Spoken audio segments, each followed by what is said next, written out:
afternoon, everyone. I am Matt Graves, United States Attorney for the District of Columbia. I am joined on the stage today by ATF Special Agent in Charge Craig Calamine, FBI Assistant Director in Charge of the Washington Field Office David Sundberg, FBI Special Agent in Charge of the Newark Field Office James Dennehy, and Chief Deputy Ronald Carter of the United States Marshal Service, and of course Metropolitan Police Department Acting Chief of Police Pamela Smith. Also joining us are representatives from the Fairfax County Police Department, the Falls Church Police Department, and the Woodbridge, New Jersey Police Department, just a portion of the many law enforcement partners who assisted with the investigation that we're announcing today. Over the course of the last 7 years, we have seen an unprecedented rise in carjackings, and more recently, a rise in armed robberies. While armed robberies continue to be dramatically lower than the numbers they were a decade ago, any increase in that number is unacceptable. The United States Attorney's Office for the District of Columbia, the Metropolitan Police Department, and our federal and local law enforcement partners joining us on the stage today are intent on reversing this trend. Today, we announce multiple arrests in connection with a federal superseding indictment aimed at addressing a particular type of armed robbery we are seeing with greater frequency. Armed robberies of commercial establishments, and groups of individuals specifically who conspire to violently rob such establishments and carjack people, including in connection with the robbery schemes. We had previously announced standalone felon in possession indictments of Trevor Wright, also known as Taliban Glizzy, and William Hunter, also known as Ill Will, in connection with firearms recoveries in the district from both defendants. But our diligent law enforcement partners and prosecutors dug deeper into the evidence recovered in those cases and followed the trail of evidence. In this case, evidence obtained in the course of each investigation revealed their central involvement in a scheme with numerous co-conspirators to travel to and from the district, committing a series of violent, armed robberies of commercial establishments. In April, we indicted Trevor Wright and William Hunter for conspiring to rob one such establishment, a jewelry store in Paterson, New Jersey. And today, we have unsealed an indictment against Wright, Hunter, and 14 other individuals who allegedly conspired between January of 2022 and January of 2023 to rob commercial establishments. The indictment further alleges that members of this conspiracy carried and used firearms in furtherance of these robberies and committed carjackings in connection with the robbery scheme. Specifically, the indictment alleges that conspirators planned and coordinated in the district the following robberies that all took place outside of the district: a jewelry store in Virginia in January 2022, a jewelry store in New Jersey in June 2022, a jewelry store in Virginia in September 2022, a jewelry store in New Jersey in October 2022, a jewelry store in Pennsylvania in November 2022, a jewelry store in New Jersey again in November of 2022, a jewelry store in Florida in December of 2022, and a jewelry store in New Jersey in December of 2022, and finally, a jewelry store in Virginia in January of 2023. That is 9 armed robberies of jewelry stores in 4 different states in roughly a 1-year time frame. In addition to the crimes connected to these jewelry store robberies, William Hunter is charged with conspiring to commit carjacking and actually committing 2 carjackings in connection with the conspiracy. And multiple conspirators are charged with conspiracy to commit money laundering for their alleged efforts to fence jewelry that was allegedly stolen during these robberies. Law enforcement conducted searches in connection with the arrests that occurred this morning. In connection with those arrests, 7 firearms, including 1 suspected machine gun, were recovered from residences associated with the defendants, and approximately $300,000 was recovered from a safe in one of the residences searched. The United States Attorney's Office for the District of Columbia identified the increasing number of these types of robberies before they gained the the notoriety they currently have, and has brought cutting-edge cases to address this threat. In November 2020, the office announced an indictment charging 3 individuals with conspiring to rob 10 commercial establishments in Maryland, Virginia, and the district. All 3 individuals charged elected to go to trial. All 3 were convicted of all counts at trial. One of those 3 has been sentenced so far, and that individual has received a sentence of 166 months. Now, while we have seen an increase in robberies of commercial establishments, they continue to be a relatively low percentage of the armed robberies we are seeing in the district. The most common type of armed robberies continue to be armed robberies that occur on our sidewalks and in other public places. We are seeing an increase in what we call both pattern and spree robberies. Pattern robberies are like the robberies alleged in this indictment. An individual or a group of individuals focus on a particular area or a particular type of area where there is a common and somewhat unique pattern to the method used in the robberies. For instance, a group may repeatedly target a particular nightlife area around the time that establishments close in that area. A spree is a defendant or defendants who quickly commit a series of robberies and or carjackings back to back. In our experience, it is uncommon for a defendant to commit just one robbery or one carjacking and never commit either offense again, absent some type of arrest or law enforcement intervention. And there have been a number of announced cases recently where an individual allegedly participated in a half dozen or more armed robberies or armed carjackings. The fact that robbers or carjackers regularly commit these crimes several times over is important to remember when comparing the number of individuals arrested to the number of incidents reported. It is also important to note that a majority of the individuals arrested for robberies and a supermajority of the individuals arrested for carjackings are juveniles. In general, our office does not have a role in prosecuting juveniles. For armed robberies, and consequently armed carjackings, we do, though, have the ability to charge 16 and 17-year-olds as adults. We agree with many of our elected leaders who believe that juveniles should generally be treated as juveniles. But armed robberies and armed carjackings are serious offenses that we have unfortunately seen recently sometimes escalate to homicides. So, where law enforcement believes that a 16 or 17-year-old has engaged in a spree of armed robberies or a pattern of armed robberies, I have instructed our career supervisors to strongly consider charging such 16 and 17-year-olds as adults. Sprees and patterns are not the impetuous crime of a juvenile who temporarily lost control. They are the calculated crime of someone who is willing to threaten a life for money or property. There will be severe consequences for such conduct. We are incredibly grateful to our law enforcement partners who worked tirelessly to piece together in this indictment announced today the alleged robberies and fencing that occurred up and down the Eastern Seaboard. The Metropolitan Police Department, the ATF, the FBI, United States Marshal Service, the Secret Service, the United States Postal Service, along with all of our local law enforcement partners in Virginia and New Jersey and other jurisdictions. And I would like to thank our career prosecutors who worked tirelessly on this investigation, as well as our counterparts at many other U.S. Attorney's offices across the country who also provided critical support for this investigation. And I must especially thank the U.S. Attorney's Office for the Middle District of Florida, the District of New Jersey, and the Eastern District of Virginia for all of their assistance. Thank you.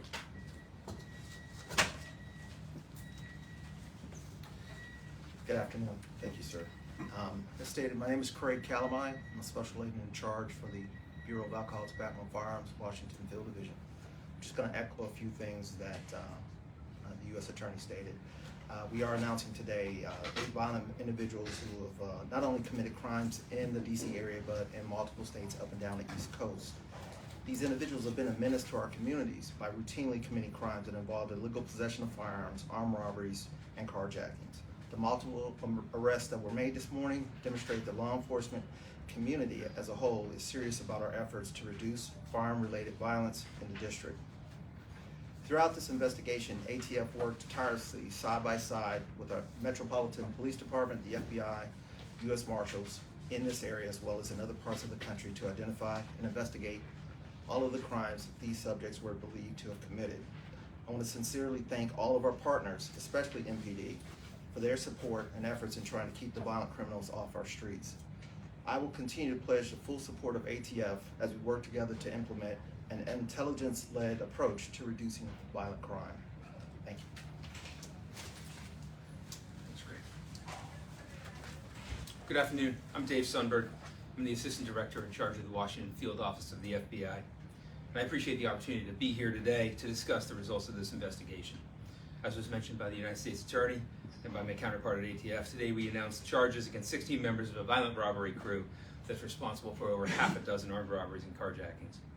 Over the course of a year, they terrorized small businesses along the East Coast, robbing jewelry stores in 4 different states. The defendants targeted 5 family-owned stores here in Northern Virginia. Armed with guns, they stole hundreds of thousands of dollars worth of jewelry from hard-working members of our communities. They tried to hide by wearing masks and gloves and fleeing from the robberies in different vehicles, including stolen vehicles.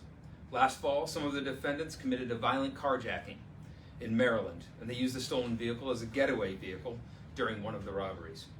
But try as they might, those disguises and those getaway vehicles did not mount up to something that could elude this investigation. For the past 20 months, we have worked with federal and local agencies to connect the defendants to these heists. We work with our partners every single day, and this case is no different.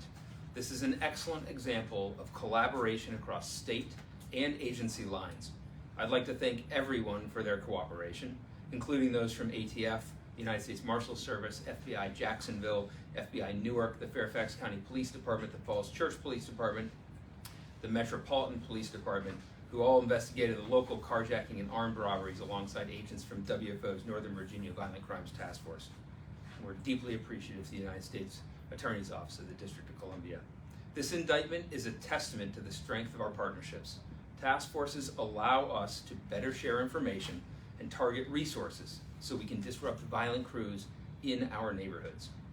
Both our community and communities from New Jersey to Florida are safer because of these arrests.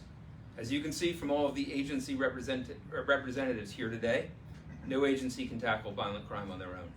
The FBI looks forward to continuing its work with our partners to bring violent thieves to justice. Thank you.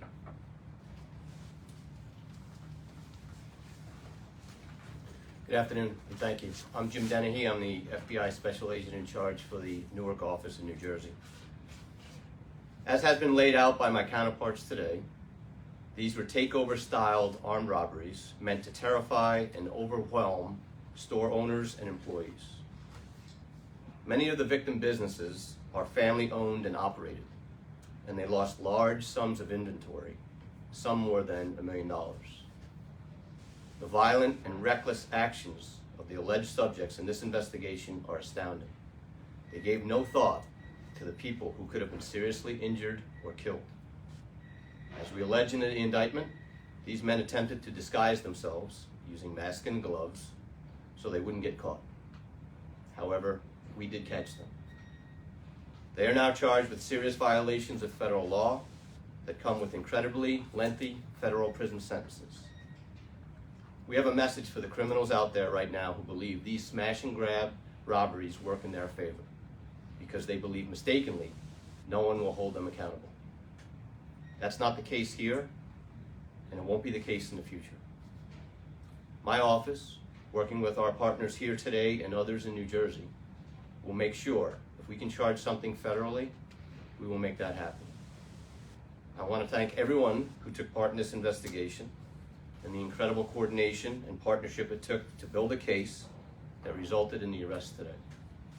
Just in New Jersey, we coordinated with the following law enforcement agencies: the Franklin Township Police Department, the Jersey City Police Department, the Patterson Police Department, the Middlesex County Prosecutor's Office, the South Brunswick Police Department, the Somerset County Prosecutor's Office, the Woodbridge Police Department, and the Swatara Police Department in Pennsylvania. Our responsibility as federal law enforcement is to protect communities from criminals who don't believe laws and rules apply to them. We've done that today. We will continue to do that tomorrow and the next day. Thank you. Good afternoon. I am Pamela Smith, the Acting Chief of Police for the Metropolitan Police Department. I want to begin by thanking the U.S. Attorney's Office for this opportunity and certainly the collaboration and the partnerships with all of our federal, local, and state partners in apprehending these subjects. I also want to thank the detectives from the Metropolitan Police Department and other agencies involved for their tireless work on this case. This is a prime example of how we as law enforcement partners come together as a united force to hold people accountable for committing crimes in the District of Columbia. This case is due to the diligence of our federal partners. While this case or investigation took some time, the message is very clear. If you choose to recklessly disregard safety in DC, we collectively will do everything we can to find and hold those folks accountable. Our partnership with our federal and law enforcement agencies is critical to our success, and I commend everyone for their great work on this case. Thank you. And now if there are any on-topic questions? Yes, here. Mr. Graves, we noted that the stores that were targeted are Asian-owned. Is federal hate crime being considered? Sure. So our understanding, so federal hate crime is not being considered. Our understanding is that it's not necessarily related to the ethnicity or national origin of the owners. It was a belief, we believe, of the conspirators about the type of jewelry and gold that would be at such stores. Could you just clarify, so you're saying they weren't targeting them because they were Asian, but because Asian jewelers There's a belief work with these types of things, that's what they wanted? So there was a belief from the conspirators, we allege, that these type of jewelry stores would have jewelry, and particularly gold of a certain kind, that would be easier to sell on the fence market. And then can you put a dollar amount overall? We heard a couple of figures thrown around. Is there an overall dollar amount of what they stole over the course of the year? So there's not an overall dollar amount alleged yet, but the fact that we're talking about several $100,000 recovered from just one residence is a good indicator, and I think it is fair to say, given the volume of inventory that was taken from these, each of these is several $100,000. Each of the establishments lost several $100,000. And was anybody hurt in any of the robberies? So we are not alleging any injuries in the robberies, but I mean, of course, in these kinds of robberies, there's extreme trauma when a large group of individuals come in, some armed, pointing guns, and we believe the evidence will show that in some instances people were forcibly moved and generally terrorized in the course of these robberies. Mr. Graves, were all the raids done in DC today, or were they scattered about? Or could you give us an idea of how many different arrests were made in each jurisdiction? So we're going to issue a press release that should have information about where the individuals reside, and the arrests were generally conducted at their residence. When was in California? Was there a raid in California? Was there an arrest raid? I'm going to have to get back to you on a specific defendant because it's an ongoing operation. And so it sounds like this kind of started to unravel for the suspects after the initial DC arrest of 2 of the suspects on gun charges, and then investigation led you, did I get that kind of correct or not? So I understand your question. I'm a little hesitant to get into, given where we are, the specifics of what we knew when and how all of this was pieced together. But it is correct chronologically that the first arrests that occurred here were arrests for firearms possession and nothing to do with the robberies that are ultimately charged today. So how many arrests were made today? So today, I want to confirm because I got a number before this and I just want to make sure. The two are being held, correct? a number were being held. There A was, number there were. were 8, I believe, who were already helped. Mr. Graves, earlier this week, your office indicted a young man in connection with a series of carjackings and then selling the cars to undercover DC police officers. Was any of that going on in this case at all? I'm sorry. I don't- Selling the vehicles that were carjacked? So I think what's alleged in the indictment, particularly with the one vehicle, was that it was used in furtherance of the conspiracy, which I understand your question. In general, what we historically have seen in the district is when people carjack, the motivation is, historically it had primarily been one of two things, joyriding or procuring a vehicle to use in a subsequent crime. Your question is, are we starting to see more of carjackings with some kind of economic motive of selling in the market? It is a trend that we're monitoring. And then can I ask about the directive that you spoke about regarding 16 and 17-year-olds and carjacking sprees? That's new. This is something new that your office won't now be. I mean, up to now, did you leave it to the DCAG to prosecute those? So I wouldn't describe it as necessarily new. I would describe it as my affirmation of what is the current existing policy. We've entered into a memorandum of understanding with the Office of Attorney General about the process we will follow before exercising our discretion to charge 16 and 17-year-olds who can be charged as adults. We want to have a vigorous conversation with them, and again, we definitely hear the Office of Attorney General, the Attorney General, and other elected leaders the strong preference to treat juveniles as juveniles. But one of the internal factors that we've long looked at is whether this is a course of conduct or whether this appears to be someone kind of momentarily losing control.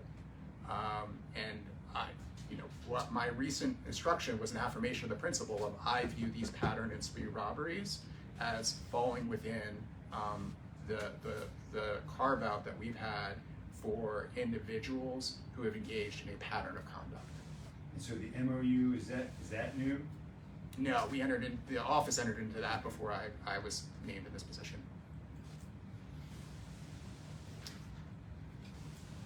All right, if there are no other questions, then thank you very much for your attendance today. Appreciate it.